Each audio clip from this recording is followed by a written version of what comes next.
This is a 3D printer. What it does is it makes things. It makes real three-dimensional objects using just code, essentially, or basically a 3D document. Think of it kind of like how your printer, your 2D printer that prints out paper, it pretty much prints from like a normal document, say like a Word document or a Pages document or a PDF. A 3D printer takes a 3D model or a three-dimensional model and prints out something real, typically using plastic, or at least for most of the consumer ones, there's plastic. Eventually, we'll start seeing metal and all types of things being made with a 3D printer.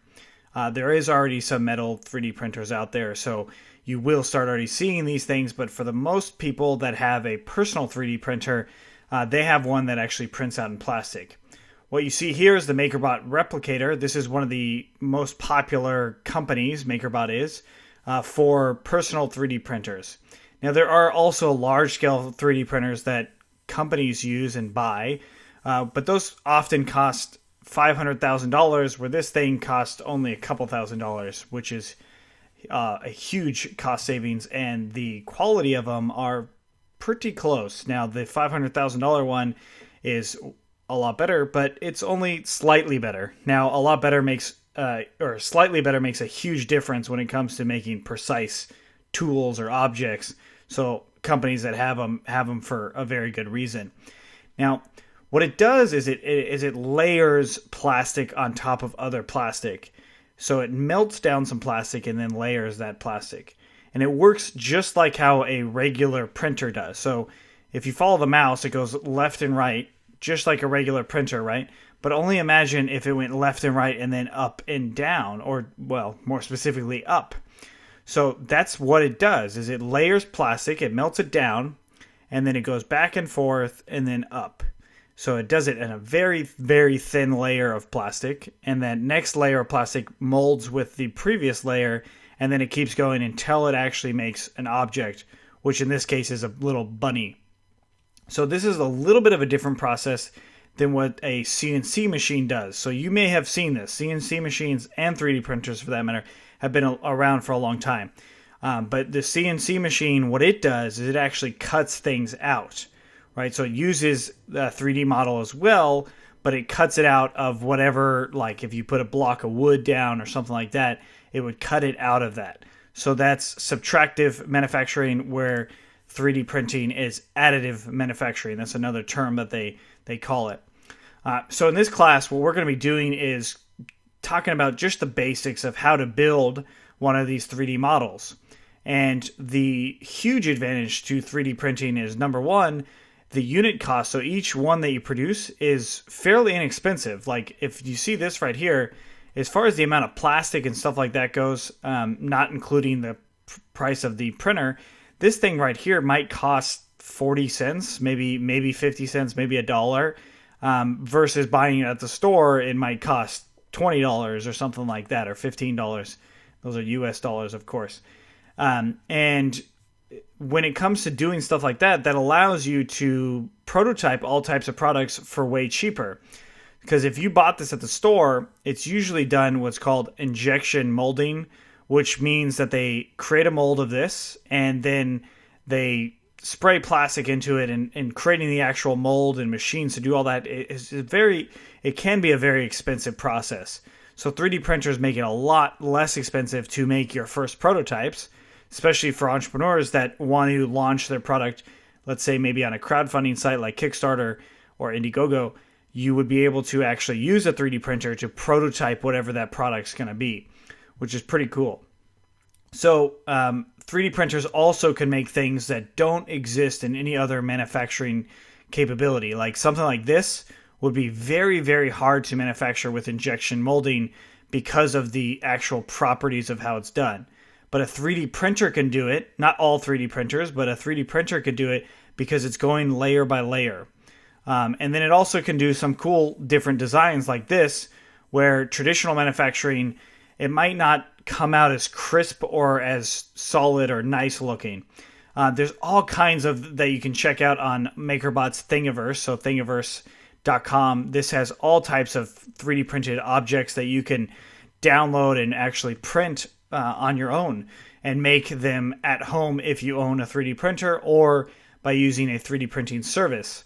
A big popular one is like a chessboard, and like as you see, these are very unique actual objects. So all types of things on Thingiverse show some really unique ones. And if we go to our popular ones here, we'll see just very cool stuff that people have been able to develop at home, right? These aren't necessarily professional designers building this stuff. They're just people like you and I that are just playing around with learning how to build 3D models and then putting it on Thingiverse to actually give to other people so they can download it and try it out themselves as well. So there's all really cool kind of things on there. There's one more service that I want to show you is if you go to shapeways.com. This is a service that will actually 3D print objects for you, and they will sell 3D printed objects for you. And this will do all types of materials as well. Where the MakerBot uses plastic, so MakerBot.com is where you would find the different 3D printers that are for sale. It uses plastic. Shapeways can use all types of materials, which is really, really cool. So if you wanted to design, a special ring for your significant other, you could do that here, or a necklace or something like that. Like this anchor right here, that's probably in gold. It's $163, so it's probably actually in gold. Or no, it's actually in raw silver. Or you could try it in polished silver, and that's what would come out, and you'd be able to actually have that, and it would be an object that you designed and then was printed on Shapeways. Or you could just buy one that somebody else designed and do that too. So this is a cool site to check out, or actually both of these sites, Shapeways as well as Thingiverse, are two sites that you check out to kind of get some inspiration as far as 3D printed items that you could actually build yourself. So let's actually close these out. And then there's also this website, 3Ders.com, .org, is a great website to do price comparison of 3D printers that you might consider purchasing. I would definitely do more research on any individual one of these because this is kind of an exhaustive list. It doesn't mean that these 3D printers are of high quality because the technology behind 3D printers, at least for the personal 3D printers, is still being developed. So it's not perfect, and it does not work like your inkjet printer at home that prints out documents. It works well. It probably works a lot more like the old printers that took forever to print, because actually printing stuff out does take a while. So like an object of this size probably would take about 8 hours to print. Maybe a little less, maybe a little more, but around 8 hours to actually make this using plastic, which is a long time, but considering that you don't have to do anything after you press print, it's not too bad. All right, so what's this class all about? This class is about learning how to actually design some of these products, some of these 3D models yourself. Now, it's not exactly a 3D design class because we're not building this to be in a video game or to be in like some type of like movie or something like that. This is not for like graphics 3D. This is really for objects, so building real objects, so for 3D printers. We're going to be using OpenSCAD. OpenSCAD is another way to say it. This is an open source 3D modeler. There are other 3D modelers that are super expensive.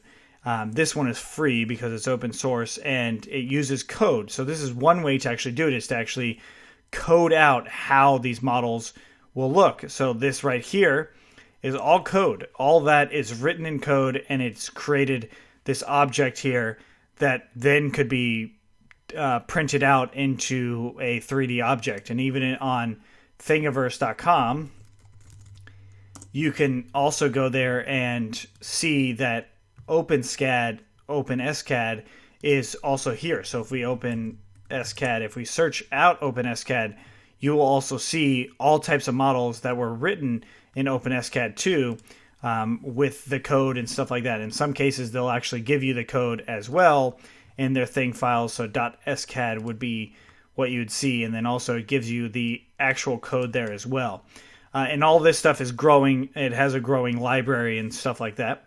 There's one more thing that you might want to check out is 123D Make. This is from Autodesk. Autodesk does all types of 3D modeling stuff.